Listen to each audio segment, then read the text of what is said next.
Debuting Jordan Brand's flight utility design ethos and FastFit technology, the Air Jordan 33 is a big next step for the signature line. This future of flight colorway takes inspiration from the design and colors of an astronaut suit. Let's take a look.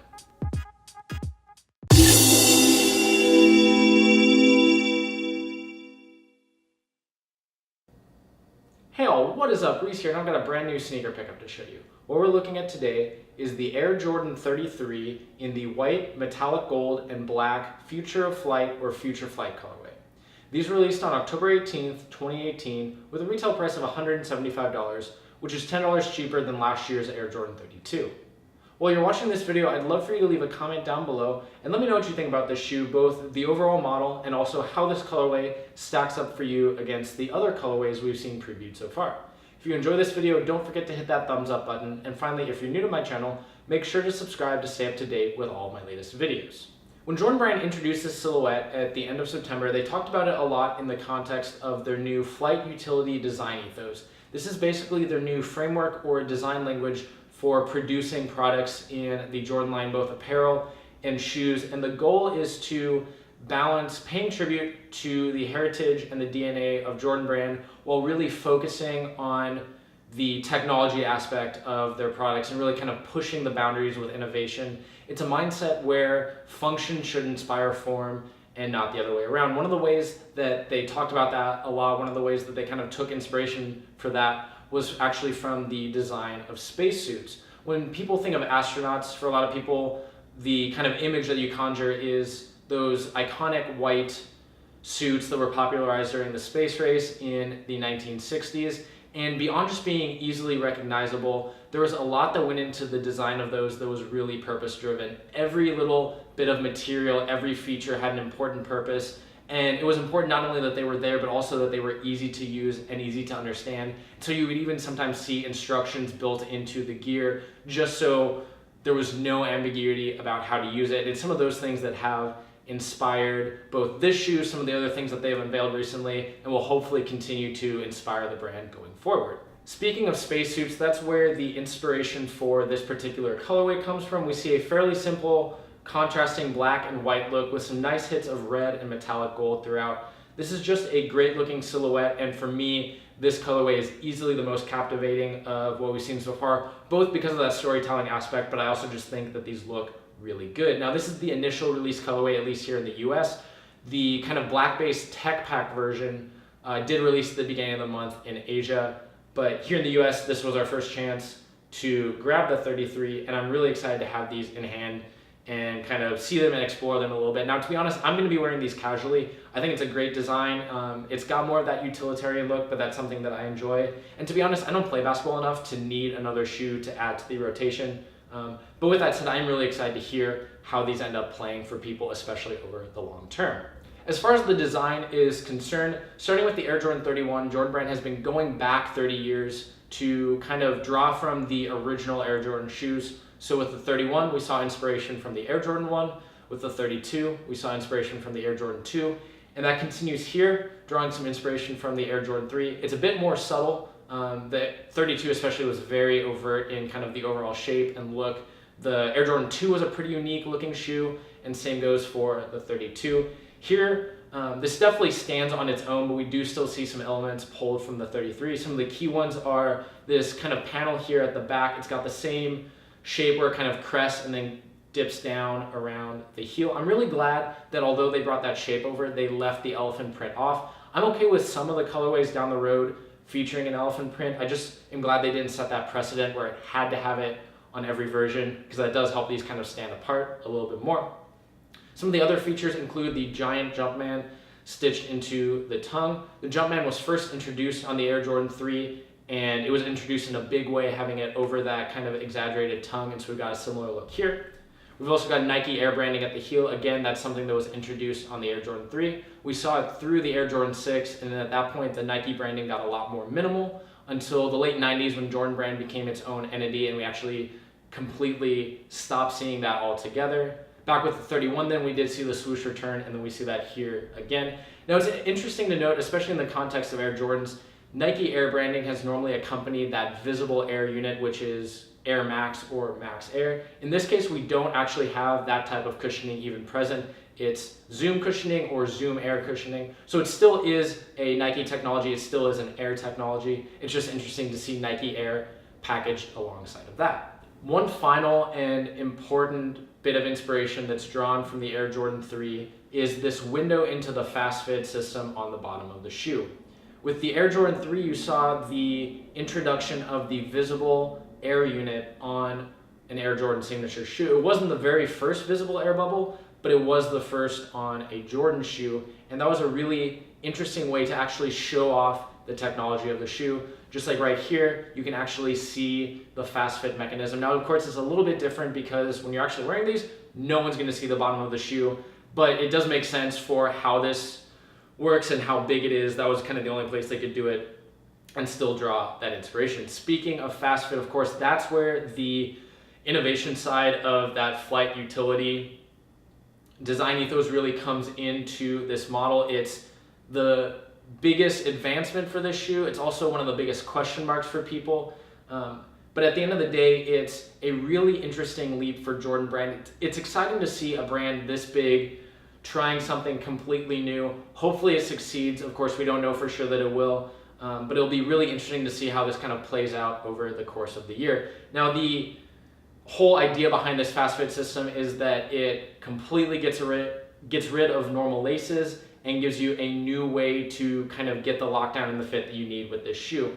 The premise is once you get the shoe onto your foot, you tighten up the strap on the medial side of the shoe, and then you simply pull the elastic strap here over the forefoot and click the shoe tight however you need it. And then whenever you want to loosen it, you just simply eject, pulling the black and yellow cord here at the inside of the foot. And it kind of resets things and gives you a chance to either take the shoe off or just kind of let your foot rest or readjust your lacing or your lockdown how you need it. It's a really interesting model, and the goal is that it's easy to do. It's easy to do quickly. It allows athletes to make changes on the fly and also to get more blood flow to their feet and kind of loosen things up when they are heading to the bench or when they're going to the locker room. And from that perspective, it definitely makes a lot of sense. I think there are a couple big questions in my mind that will help kind of determine how successful this is long term. And honestly, it's not things that we can answer right now. It's going to take time to kind of figure them out. First of all, you have just the question of how customizable is the fit. There's not much leeway you have with where the cord kind of tightens down over your foot here through kind of the toe or kind of above the toe into the tongue area. You can adjust the strap a little bit, but like it can be a little tough to get everything kind of locked down how you want.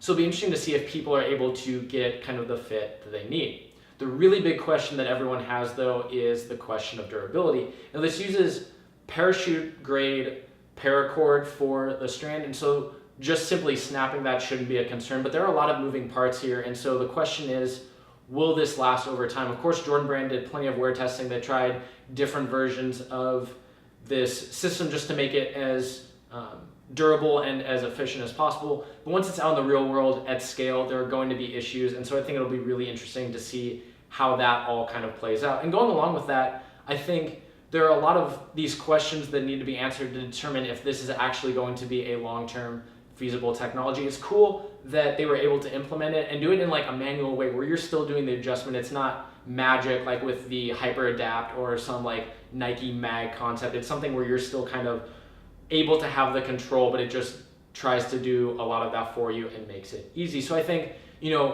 whatever they learn from this year, whether it's really good or whether there are issues, it'll be interesting to see if that's something that they can apply to the Air Jordan 34 next year. Other shoes from Nike and Jordan Brand, maybe it'll cross into even more domains outside of basketball. We also see it in golf, but just kind of see where it goes in the next year or two, I think will be really interesting. Now that we've kind of done an overview of the shoe and the technology and the mindset behind it, we'll dive into a close-up view where we can take a look at the colors, materials, and everything going on with this sneaker. Kicking things off with a look at the packaging, you've got a white pull-top box with the jump band there at the top, engineered for flight text along the side. You've got the same thing at the short ends of the box, but it's actually done on a fabric tag, jump band right there. On the other side, you've got a single hole, same fabric tab, and then your size and information tag. Alongside the men's sizing, they have the women's sizing as well. Taking the lid off real quick. On the inside of the lid, you've just got the Jumpman right there. The paper is actually kind of a metallic foil. You've got an AJ33 logo right there. And then these actually come with an interesting card. It's blank red on one side, but then it actually shows you how to actually get into and out of the shoe. AJ33 branding there, and then some text that we'll get to on the actual shoe. Getting into the shoe itself, going along with the flight utility design, there aren't a lot of premium materials here. It's basically just what you need. It's nothing too crazy. The majority of the upper is just a simple white mesh. You can see that here through the toe. You've got some overlays done with fuse. You've got this translucent right up here around the toe. And then you've got a white section here kind of around the collar and vamp area. Now this is a material or kind of like a finish that looks like it could attract dirt pretty easily, at least on this colorway, just something to note. You've got a couple overlays then. You've got synthetic nubuck right here in black.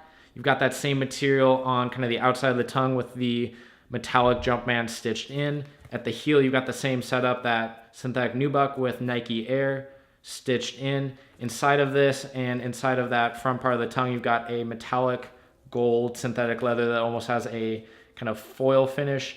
Pull tabs at the tongue and rear that if you fold, these lines kind of make a 33.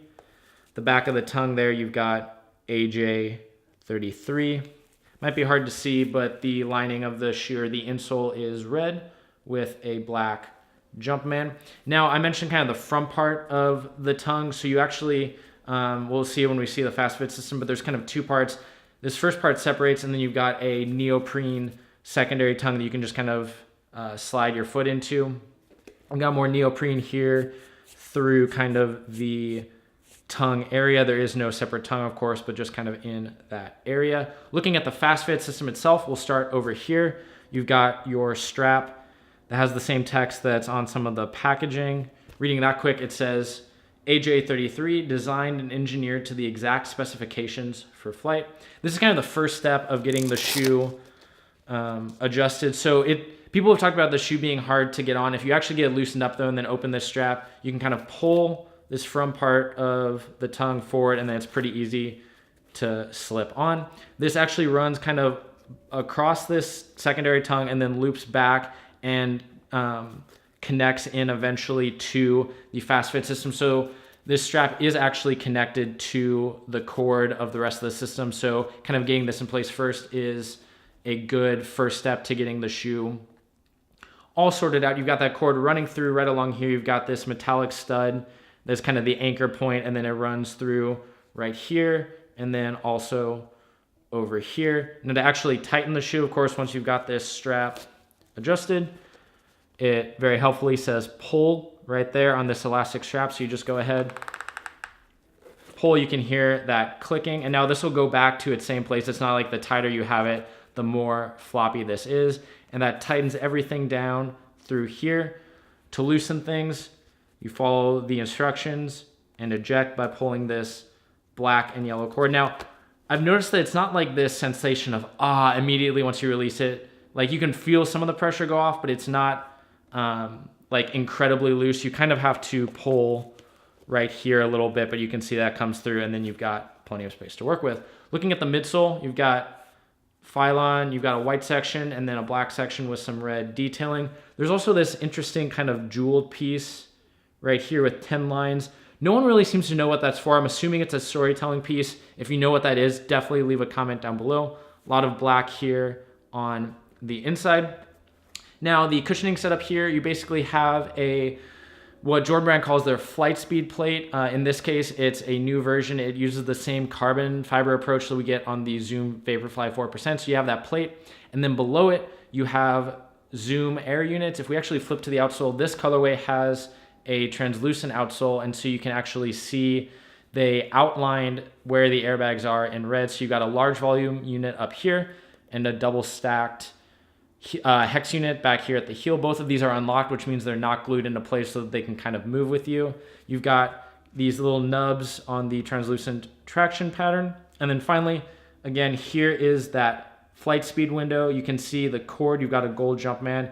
If I go ahead and give this a tug,